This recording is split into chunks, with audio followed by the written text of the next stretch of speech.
ਕਾਫ ਕੱਖਾਂ ਦੀਆਂ ਕੁਲੀਆਂ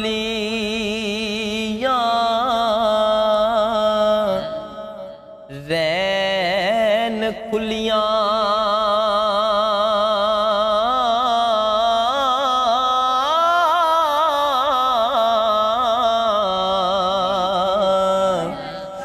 ਚੂਨੇਦਾਰ ਹਵੇਲੀਆਂ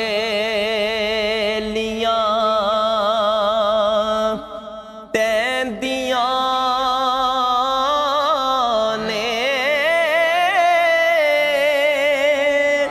ਉਹ ਡੰਗ ਔਖੜੇ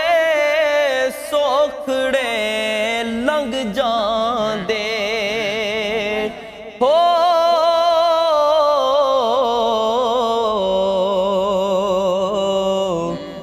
ਗੱਲਾਂ ਯਾਦ ਸਜਣਾ ਦੀਆਂ